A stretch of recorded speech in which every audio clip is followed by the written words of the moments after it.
Baskara. Ia berumur 7 tahun dan saat ini duduk di kelas 1 SD. Sepulang sekolah, ia begitu sedih karena harus mengerjakan PR tentang huruf dan angka. Ia ingin bertanya kepada orang tuanya, namun keduanya sedang tidak berada di rumah.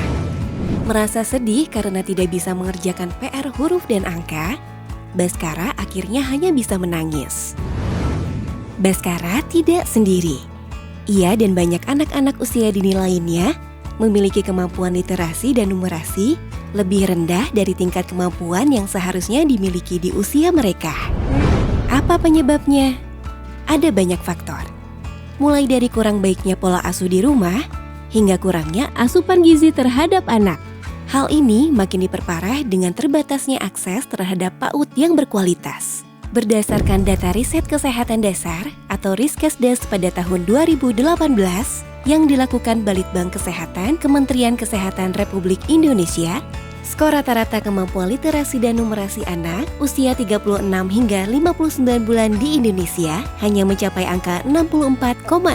Skor ini adalah yang paling rendah jika dibandingkan dengan skor kemampuan lainnya. Kemampuan literasi numerasi sendiri adalah salah satu dari 4 dimensi yang digunakan untuk mengukur pencapaian perkembangan anak usia dini. Dimensi lainnya adalah kemampuan fisik, kemampuan belajar, dan kemampuan sosial emosional. Masalah pola asuh ini tidak hanya masalah orang tua semata. Pemerintah juga memiliki peran yang sangat krusial melalui berbagai kebijakan strategis yang dapat mendorong terbentuknya pola pengasuhan anak usia dini yang berkualitas. Untuk itu, diperlukan suatu instrumen yang mengukur pencapaian tumbuh kembang anak usia dini di Indonesia yang bisa dibandingkan dengan pencapaian di negara lain. Agar semua pemangku kepentingan dan pengambil kebijakan bisa menentukan langkah-langkah yang tepat, membentuk generasi masa depan yang berkualitas. Sehingga bonus demografi bisa membawa Indonesia menjadi bangsa yang maju dan unggul. Instrumen pengukuran tersebut kini dihadirkan oleh UNICEF dalam ECDI 2030 atau Early Childhood Development Index. ECDI 2030 bertujuan untuk mengukur pencapaian perkembangan anak pada usia 24 hingga 59 bulan. Di mana pada rentang usia tersebut kita bisa melihat apakah pencapaian perkembangan anak sudah sesuai dengan perkembangan usia mereka dan apakah mereka sudah siap belajar. Ya, ECDI 2030 atau Early Childhood Development Index ini adalah sebuah alat ukur yang bisa dibilang cukup komprehensif yang biasa dipakai untuk di tingkat populasi anak-anak, baik bisa dipakai di tingkat nasional maupun internasional. Dan alat ukur ini biasa dipakai untuk mengukur kesehatan, kemudian domain pembelajaran, dan kesejahteraan psikososial anak-anak, untuk melihat sampai di mana tahap perkembangan anak-anak di tingkat populasi.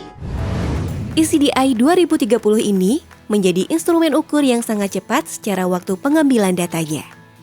Hanya membutuhkan waktu 5 menit, sehingga tidak menyulitkan responden dalam mengikuti survei.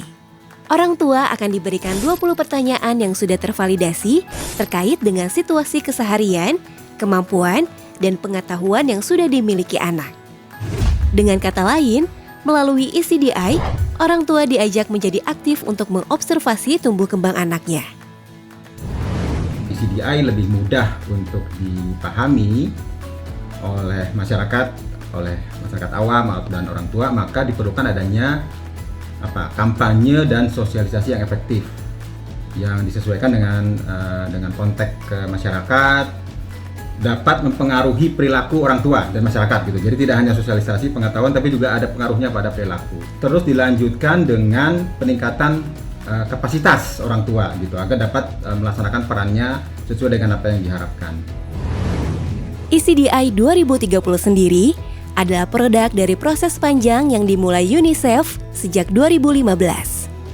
Proses ini dimulai dari mengulas berbagai instrumen pengukuran tumbuh kembang anak yang telah ada, sehingga menghasilkan susunan pertanyaan pertama yang telah diuji berkali-kali hingga bisa digunakan ke dalam berbagai kultur masyarakat yang ada di berbagai negara. Pada tahun 2020 atas dukungan Tanoto Foundation, Badan Pusat Statistik bekerja sama dengan UNICEF Indonesia, melakukan analisis data ECDI dengan memanfaatkan data Riskesdas 2018 yang terintegrasi dengan data Survei Sosial Ekonomi Nasional atau Susenas 2018. Selanjutnya, ECDI 2030 ditargetkan bisa diimplementasikan secara keseluruhan di Indonesia. ECDI 2030 ini adalah sebuah pengukuran yang komprehensif di tingkat populasi.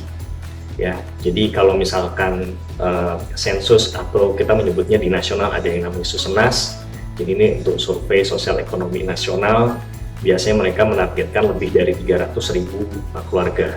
Ini terkait dengan keunggulan ECDI 2030, jadi BPS ini rencananya akan mengintegrasikan ECDI 2030 ini ke Survei Sosial Ekonomi Nasional tahun 2022. Ini pun kita akan menggandeng Kementerian Pendidikan dan Kebudayaan karena Kemendikbud itu yang sangat berkepentingan dengan indikator ECDI ini. Susah payah kami begitu diharapkan nantinya akan dimanfaatkan oleh kementerian lembaga maupun pemerintah daerah untuk kebijakan-kebijakan program yang terkait dengan pengembangan anak usia dini. Kita harus menjadikan ECDI ini menjadi indikator outcome, ya, indikator hasil dari PAUD HI gitu. Jadi upaya yang telah dilakukan oleh semua pihak itu berresultan terhadap indikator hasil yang dapat dilihat pada anak. Hasil ECDI 2030 ini menjadi sangat penting bagi seluruh pemangku kepentingan yang ada di Indonesia. Tidak hanya pemerintah sebagai pembuat regulasi, namun bagi berbagai organisasi non-pemerintahan yang fokus pada masalah tumbuh kembang anak. Nah, instrumen ini sangat penting bagi Indonesia karena dengan adanya instrumen ini, Indonesia sekarang sudah mempunyai suatu metadata, suatu data yang menjadi basis untuk pelaporan pencapaian Sustainable Development Goals atau SDG 4.2.1. Nah, dengan adanya pengukuran tumbuh kembang anak usia dini dengan menggunakan instrumen ECDI ini, kita tentunya mempunyai suatu basis data ya, baik itu untuk menyusun program-program yang kami lakukan ataupun untuk menjadi dasar diskusi dengan pemerintah mengenai bidang mana atau area fokus mana yang harus kita perhatikan dalam penyusunan program-program ke depan. Jadi saya kira Tanoto Foundation ini memberikan contoh yang luar biasa karena perhatian dan investasinya untuk pengembangan anak usia dini ini sangat luar biasa yang patut untuk dicontoh oleh lembaga dan filantropi yang lain. Implementasi ECDI 2030 di Indonesia diharapkan membawa berbagai dampak baik, seperti perubahan perilaku orang tua dan masyarakat dalam melihat pentingnya pengasuhan, pengembangan, dan pendidikan anak usia dini. Pengambilan kebijakan mengenai pengasuhan, pengembangan, dan pendidikan anak usia dini yang lebih tepat dan lebih baik oleh pemerintah.